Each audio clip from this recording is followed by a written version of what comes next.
invite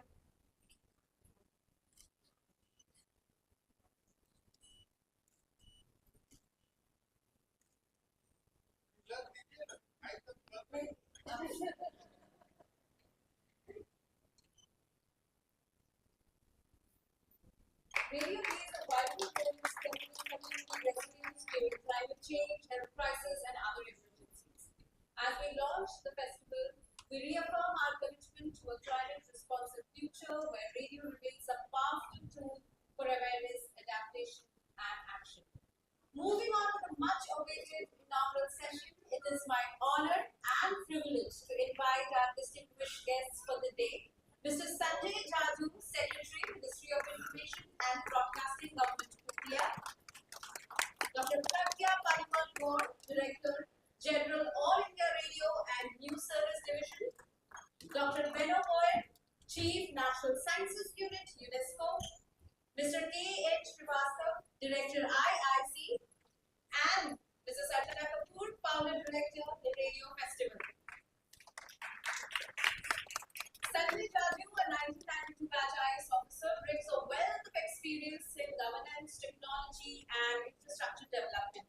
Before taking charge as Secretary of the Ministry of Information and Broadcasting in February 2024, he played a key role in shaping India's defense and aerospace sectors as Additional Secretary of the Ministry of Defense. His leadership in digital governance and public administration has earned him national recognition, including the Prime Minister's Award for Excellence. Passionate about innovation, he has championed technology-driven solutions to enhance public service delivery and infrastructure development across the country. He has been an ardent advocate for community radio, recognizing its vital role in driving developmental change. Dr. Pragya Paliwal, a senior Indian Information Service officer, brings over 33 years of experience across key media units of the Government of India. Currently the Director General of Akashvani and the News Services Division, she has previously led the Press Information Bureau in New Delhi and Doordarshan Kendriya Jaipur. Dr. Beno Goyal, National Sciences Specialist at UNESCO's South Asia's office in New Delhi, is a seasoned project manager with 35 years of global experience in environmental sciences.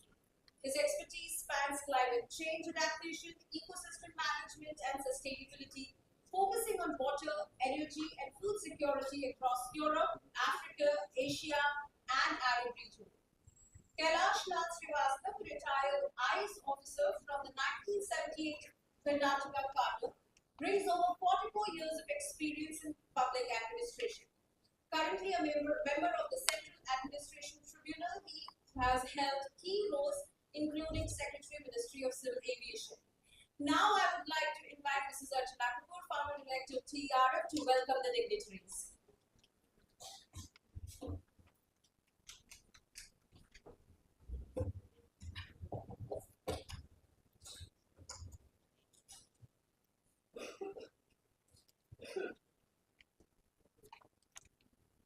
A very good morning to all of you. In fact, every year for the last 7 years, it gives me so much joy and so much pleasure to see this hall always full. So I would like to begin with a big applause for everyone who's in this room, for everyone who believes in the power of radio, and for everyone who has made time to be here. Honorable guests on the dais, Mr. Sanjay Jadoo, Secretary, Minister of Information and Broadcasting, a big pillar of support for community radios and the sector in general. Mr. K.H. Srivastava, Director IIC and former civil servant who has been very kind in giving us these spaces. Of course, he charges us a lot for it, and he also charges us for the food and for the mics and for the projectors. But yes, it's an honor to do this event at IISc, a safe space for all of us and a lovely place which allows us the freedom to have these conversations. Dr. Pragya Paliwal, Director General, All India Radio. I don't know whether it is still Akashvani or All India Radio, but I will say both. So Akashvani, All India Radio, and the News Service Division, and our co-host, Dr. Beno Goyal, Chief of Natural Science Unit, UNESCO. UNESCO, as you know, has always been supporting the World Radio Day for the last 8th edition now. 8 years, they have been a very strong partner, and we have been able to manage this together with them. I would be unfair if I don't welcome all my distinguished guests.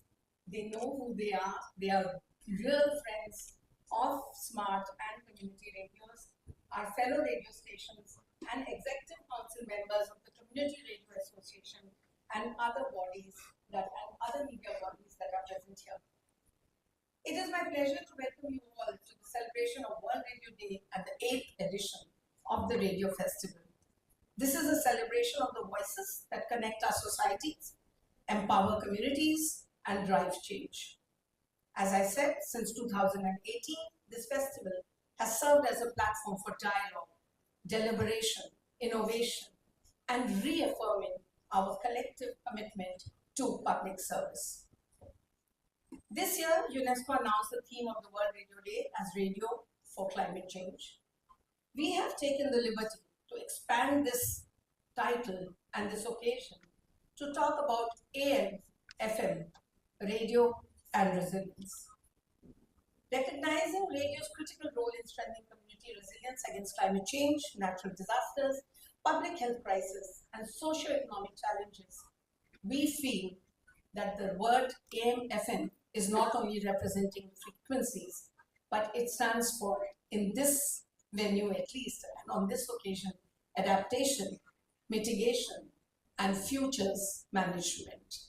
So our AM/FM is, of course, the frequencies, but also how we look at our roles towards climate change.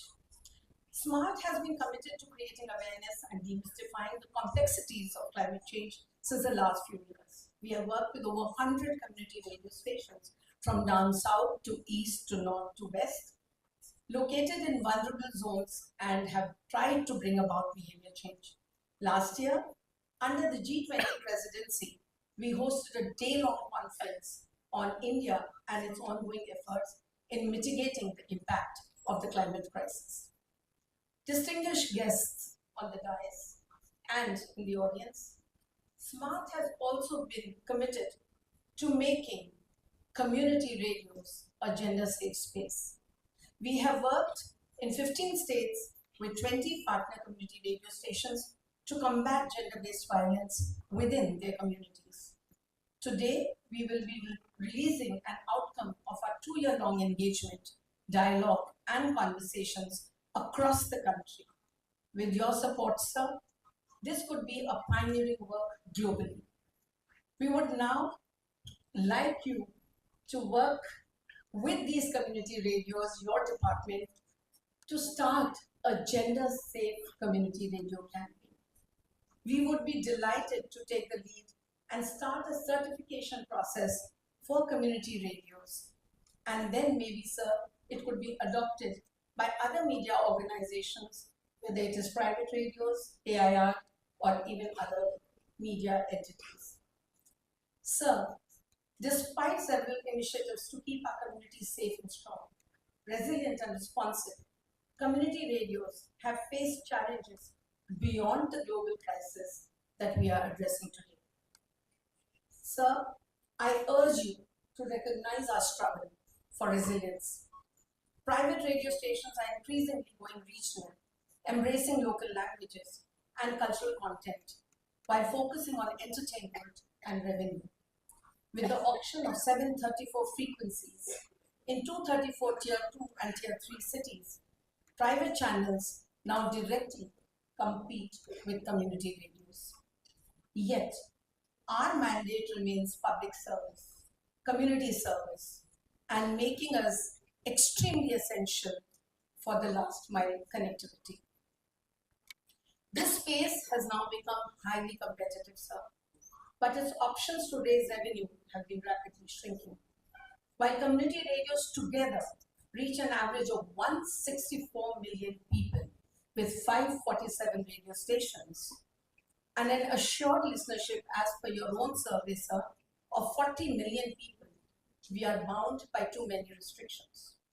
and financial sustainability continues to remain a hurdle. Even some who are now running 2 to 3 stations under the scheme of 6 stations per organization, they are unable to even sustain one at times. The intellectual property rights licensing costs are prohibitive, 50,000 annually. Even for